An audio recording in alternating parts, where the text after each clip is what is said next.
welcome back to Sports Federation TV.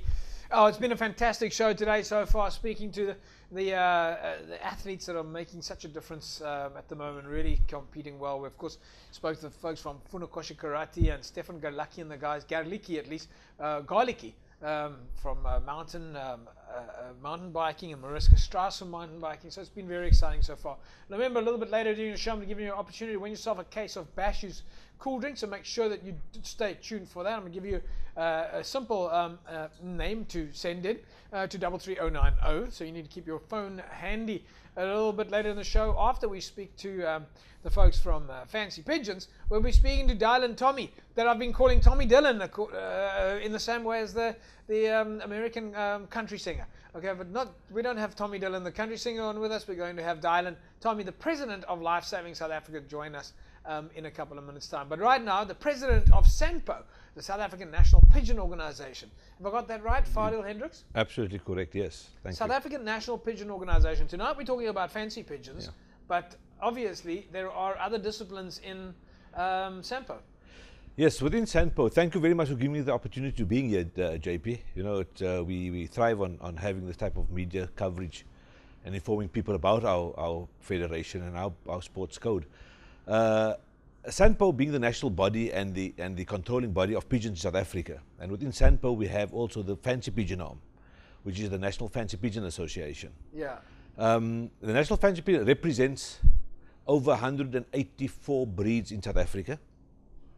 So you got racing pigeons? Yes. Fancy pigeons? Yes. That's it. Just those two? Just those two, yes. Okay, so we've got fancy pigeons, is all about a pigeon being fancy. Yes. And we've got racing pigeon, all about a pigeon who's flying fast. That's right. That's What I usually call them, I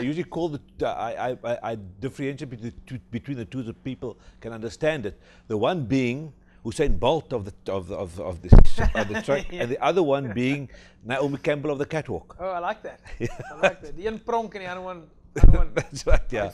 Right. Okay, so tell us a little bit about the fancy pigeons. It's interesting that you mentioned the media side of things. Yeah. We're obviously hoping that the media. You guys have been on TV quite a few times. Yeah. Which has been great, because one of the things that we expect federations to do nowadays is, if you have a TV opportunity, a media opportunity, a photo opportunity, take advantage of it. And for SANPO, from your side, you guys have taken every opportunity, which is fantastic. Right. Has it made any difference for you? It have. To be honest with you, we find the interest of the public has become much more aware of the sport. I would say 5 years ago, yes, there was much more members. Yeah. But we have the interest of the layman in the street wanting to know more about pigeons, and especially about fancy pigeons. People always look at people speak to me. They speak about pigeons on your roof, like you just mentioned to me. I can ask you then exactly, Mr. JP, what of the 800 different breeds of pigeons you're talking about, and literally 800 plus breeds of pigeons in the world. Now tell us a little bit about the $1 Million. The $1 Million Pigeon race, that is an international race, or the first international race of that sort in the world. You've mentioned to me, but most people, I don't know if people know, but I know they just had the $1 Million golf tournament. Right. But what a lot of people might not know is that you've got $1 million. We got $1 Million pigeon race in South Africa. Yeah. Okay, which is held every year between the months of December and February. That's where the final races takes place. It's an international race. At this moment in time, they have just on to about 43 countries being represented in that race. So people send pigeons all over the world to 43 countries come to South Africa to race in South Africa. Yes. For $1 million. For $1 million, with the taking. That's the takings for the winner of the race. Yes. That's unbelievable. And people don't. Unfortunately, again we come back to the media coverage of it. We're doing our best at this moment in time to try to give it as much coverage as possible locally. Internationally, they get a lot of coverage because people get onto the social media pages and they're there all the time. In South Africa, we need that type of coverage for people to know what's actually happening. $1 million. Where do you find $1 million? Well, entering a pigeon to that particular race costs you $7,000 per pigeon. Oh, right. Okay. For South Africa, it's a bit expensive. You're looking at close to about 15,000-16,000 rand per pigeon from a South African competitor. But internationally, $7,000 is not much money for these guys. They do. So most of the money comes from. Most comes from overseas, yes. From the entry fees. That's right. Yes.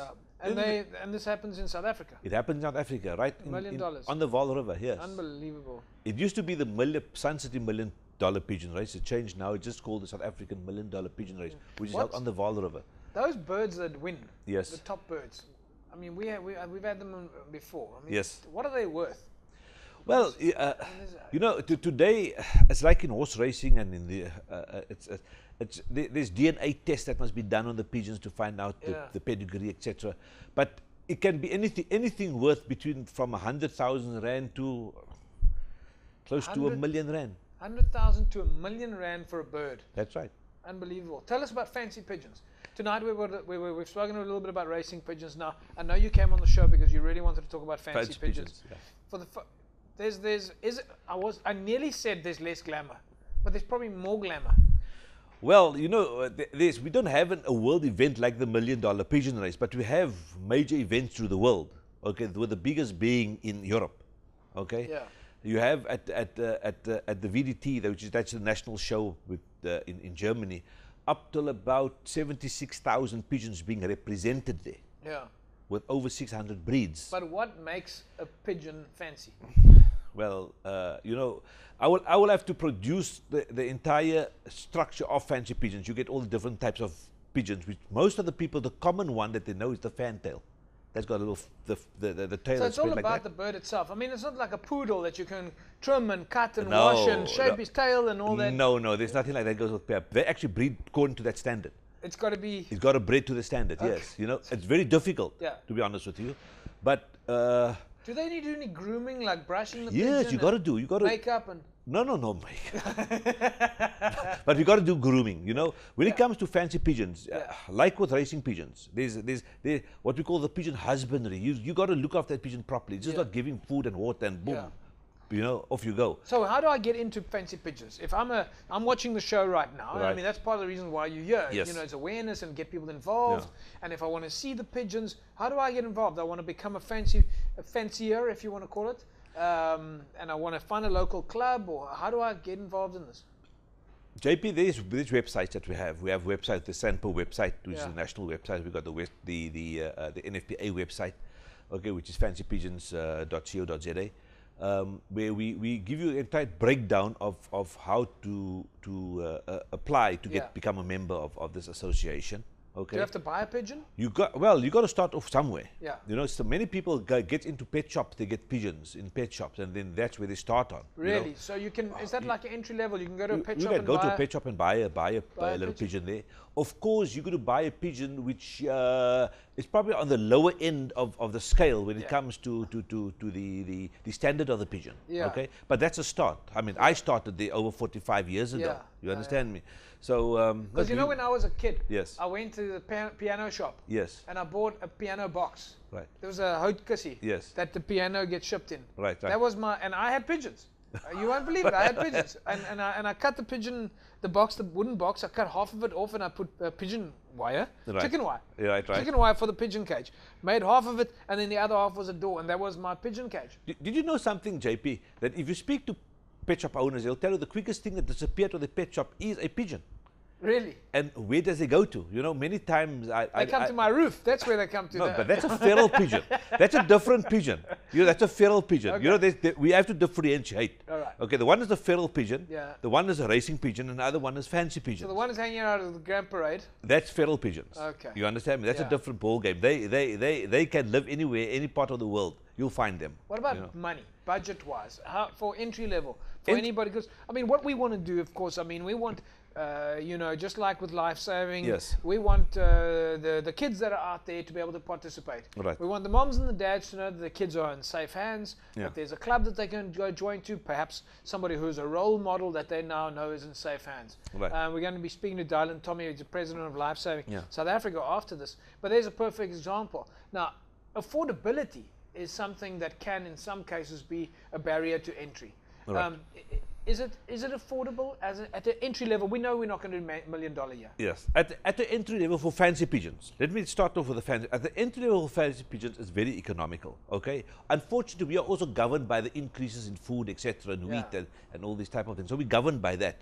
But it's economical getting into pigeons. Keeping pigeons just for the love of it will probably, and you got like 5 pairs of pigeons, it will probably cost you about 80, 90 rand per month. So surely that's a great way to start off. Yes, that's. You maybe don't want to compete, but you want to have a couple of birds at home.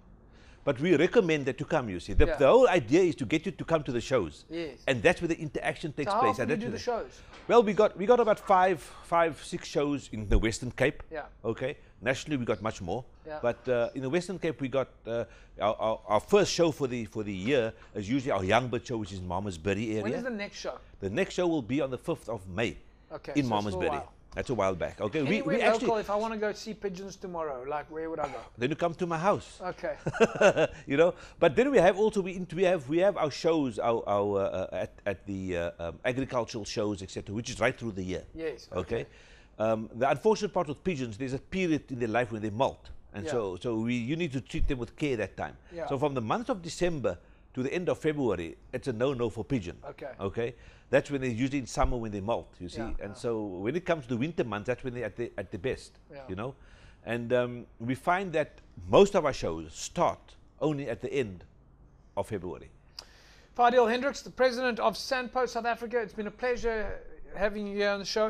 It was just 3 days ago that you and I were sitting up in Emperor's Palace watching the SA Sports Awards, where I was lucky enough to be sitting next to you.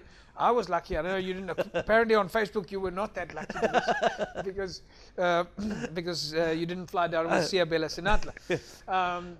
But both of us were there, and it was a pleasure being there with you. And Fantastic. It's a pleasure having you on the show. And we look forward to having you and your crew back on. Thank you very much, JP. Thank you for giving us the opportunity of being here. It's a great opportunity and an honor being part of this entire structure in the Western Cape. Yeah, no, I think we're doing great. Right, folks, as I told you earlier on, if you wanted to win yourself a case of Bashu's cool drink. Do you remember Bashu's? Yes. Goes back to probably a Trokkie camp past your house. Many years ago, when I was a kid of 8, 9 years old. Favorite?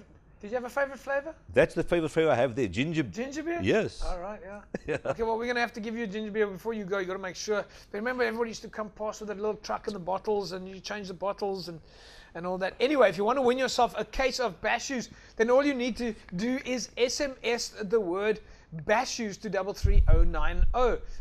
Congratulations to last week's winner, Andrea van der Ros. Andrea walks away with a case of Bashu's cool drink. 33090, that's the number that you need SMS. Just send us a text off your phone right now, and you could win yourself a case of Bashu's. Ginger beer, orange, pineapple, cocoa pine, raspberry, creamberry, cream soda at least, iron brew. Some great flavors there. A lifetime of good memories. Folks, when we come back from the break, I'm going to be speaking to Dylan Tommy, is the president of Life Saving South Africa. They've just accomplished one of those great feats, and that is when a federation for doing hard work gets rewarded for the work that they've done. And that happened this weekend at the SA Sports Awards, where Life Saving South Africa was recognized as the Federation of the Year. Back in a sec.